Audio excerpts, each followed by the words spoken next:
Hi everyone, I'm Chris and welcome to History Reminds Us. Today we're diving into one of the most daring prison breaks in American history, an escape so bold it inspired the nation during one of its darkest hours. Stick with me until the end of this video as we uncover secret tunnels, ingenious teamwork, and the iron will of men who refuse to remain prisoners of war. And if you enjoy stories of perseverance and survival, make sure to subscribe and hit the bell icon so you'll never miss a moment of forgotten history. Act 1. The setting: hell beyond brick walls. Before it became a symbol of suffering, Libby Prison was a tobacco warehouse in Richmond, Virginia. By 1861, the Confederate government had transformed it into a hellish labyrinth for captured Union officers. Cramped, unsanitary, and crawling with rats, Libby became infamous for the misery inside its brick walls. Officers who survived battles like Gettysburg and Chickamauga were now fighting a different war, one of the mindset and spirit. Act 2. Enter the Mastermind. Colonel Thomas E. Rose.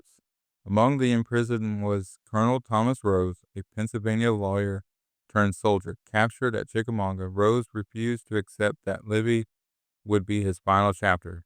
Together with Major Andrew Hamilton, a hardened veteran and strategist, Rose envisioned the unthinkable: a tunnel beneath the prison, dug by hand through mud, stone, and filth.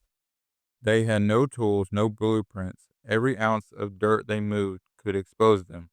But what they had was grit and a plan. Act 3. Four tunnels, no surrender. Rose and Hamilton weren't quitters. The first tunnel failed.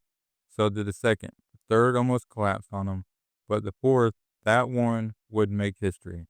Working in shifts from 9 p.m. to 4 a.m., dodging guards, collapsing walls, and even flooding, they crawled their way under the prison yard. After 53 days of night digging on a freezing night in February 1864, the tunnel reached freedom. And what did Rose do when he poked his head out onto Canal Street?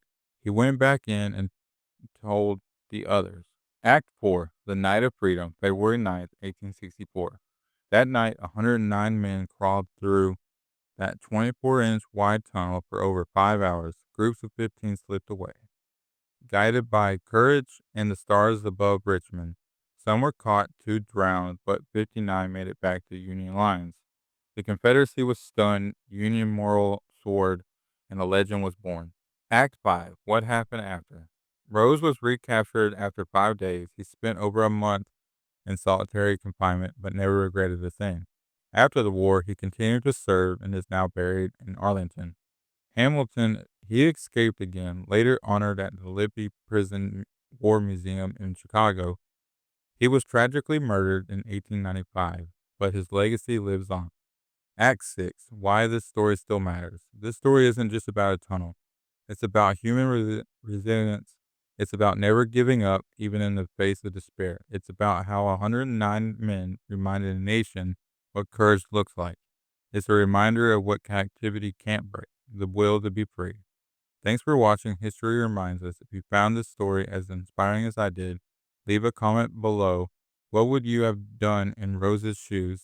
If you are new here, make sure to hit the subscribe and share this with a friend who loves hidden history, because the past has stories worth remembering, and we're here to tell them.